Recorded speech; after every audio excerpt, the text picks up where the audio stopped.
trusting you stay well by the grace of Almighty Creator. I am also fine. Dear students, our lesson is going on over the topics transformation. Transformation covers the grammatical topics, degree change, voice change, simple, complex and compound, affirmative to negative, and 5 kinds of sentences such as assertive to exclamatory. We have already finished the grammatical topics, degree change.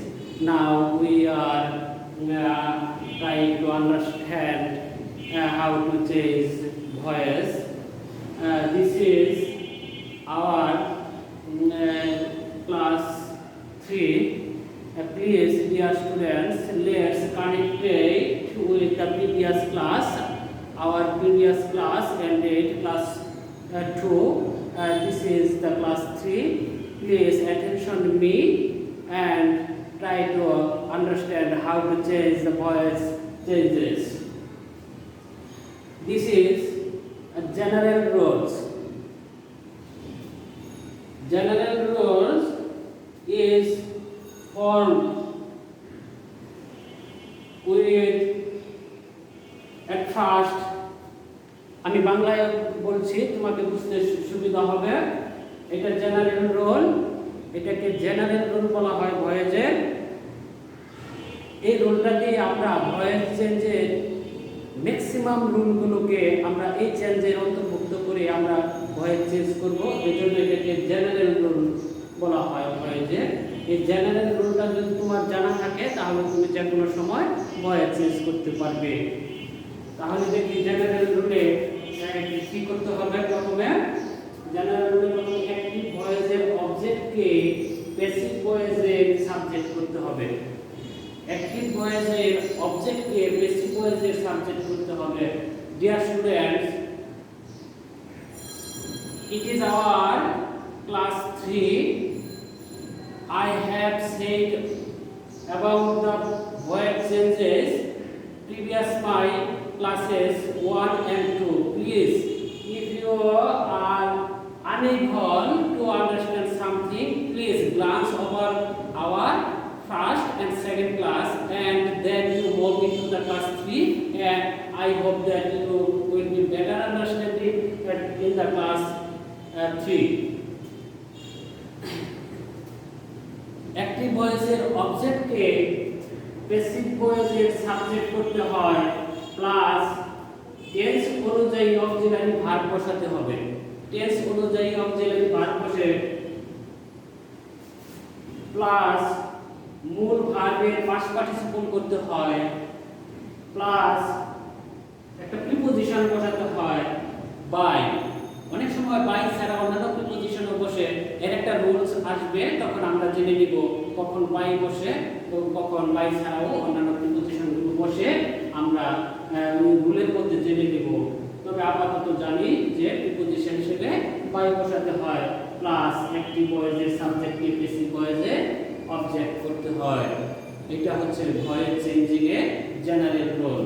তোমাকে এই সিরিয়ালটা মুখস্থ করতে হবে, কোন কাজের পর কোন কাজ করতে হয়। যেমন আমার মুখস্থ আছে অ্যাক্টিভ ভয়েস এর অবজেক্টকে প্যাসিভ ভয়েসের সাবজেক্ট করতে হয়, পরে যে কাজটি করতে হবে সেটা টেন্স অনুযায়ী অক্সিলারি ভার্ব বসাতে হবে, পরে অ্যাক্টিভ ভয়েসের মূল ভার্বের পাস্ট পার্টিসিপল করতে হয়, পরে বাই বসাতে হয়, এবং সবশেষে যে কাজটি করতে হয় সেটা হচ্ছে অ্যাক্টিভ ভয়েসের সাবজেক্টকে প্যাসিভ ভয়েসে অবজেক্ট হিসেবে বসাতে হবে। এটা হচ্ছে তার জেনারেল রুল। এই রুলটা ম্যাক্সিমাম ভয়েস চেঞ্জিং এর ক্ষেত্রে কাজে লাগবে। সেজন্য এই রুলটা তোমার ভালো সিরিয়াল অনুযায়ী মুখস্থ করতে হবে। সিরিয়াল অনুযায়ী এখানে 5টা কাজ করতে হয়। এটাকে আমরা রুল বলি না। 5টা, 1 2 3 4 5 নাম্বার পর্যন্ত আছে। এটা কোনো রুল নয়, এটা একটা সিরিয়ালি ভয়েস চেঞ্জিং এর একটা সিরিয়ালি কাজ। কোন কাজের পরে কোন কাজ করতে হবে। প্রথমেই একটি ভয়েসের অবজেক্টকে প্যাসিভ ভয়েসের সাবজেক্ট করতে হবে, টেন্স অনুযায়ী অক্সিলিয়ারি ভার্ব বসাতে হবে, মূল ভার্বের পাস্ট পার্টিসিপল করতে হবে, প্লাস বাই বসাতে হবে এবং অ্যাক্টিভ ভয়েসের সাবজেক্টকে প্যাসিভ ভয়েসে অবজেক্টে পরিণত করতে হবে। এটা ছিল তার ভয়েস চেঞ্জিং এর জেনারেল রোল। যদি সিরিয়ালটা মিস করো তাহলে তোমার ভয়েস চেঞ্জ হবে না। কোন কাজের পর কোন কাজ করতে হবে সেটা এই সিরিয়ালের মধ্যে আছে। সিরিয়ালটাকে জেনারেল রোলের অন্তর্ভুক্ত করছি।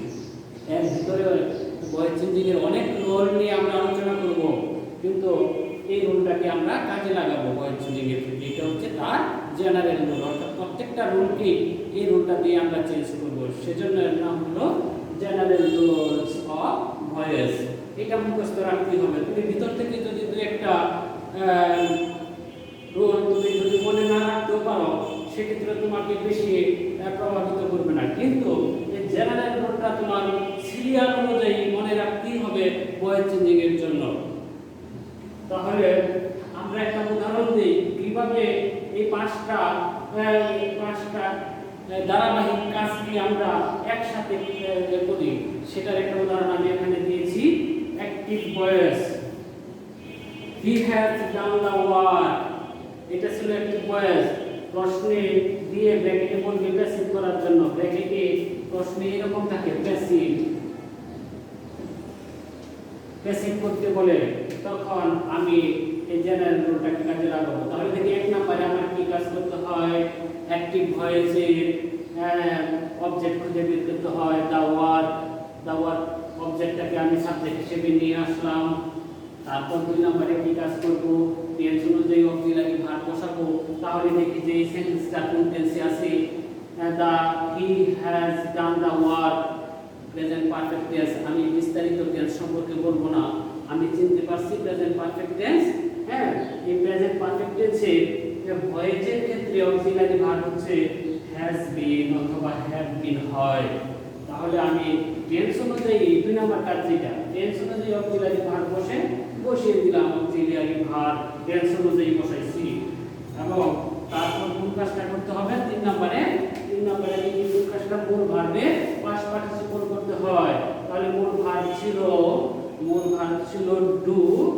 হ্যাঁ, মূল ভার্ব ছিল ডু। এখানে পারফেক্ট টেন্স হওয়ার কারণে পাস্ট পার্টিসিপল করা আছে, আমার কোনো পরিশ্রম হয় নাই। আমি দেখে পাস্ট পার্টিসিপল করে ফেললাম ডু ডিড ডান হিসেবে। ডু থেকে ডিড ডান, পাস্ট পার্টিসিপল হচ্ছে ডান। হ্যাঁ, তাহলে পাস্ট পার্টিসিপলের পরে কোন কাজ করতে হবে, চার নম্বর কাজ প্রিপোজিশন হিসেবে বাই বসে। তাহলে বসিয়ে দিলাম বাই প্রিপোজিশন হিসেবে।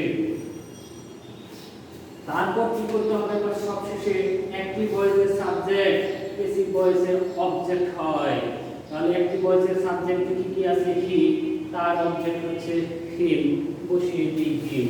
এইভাবে আমরা ভয়েস চেঞ্জিং এর ক্ষেত্রে ওই জেনারেল রুলটাকে কাজে লাগাবো এবং সিরিয়ালে এই কাজগুলো করে গেলেই আমার অ্যাক্টিভ থেকে প্যাসিভ ভয়েস চেঞ্জিং হয়ে যাবে, পরিবর্তন হবে।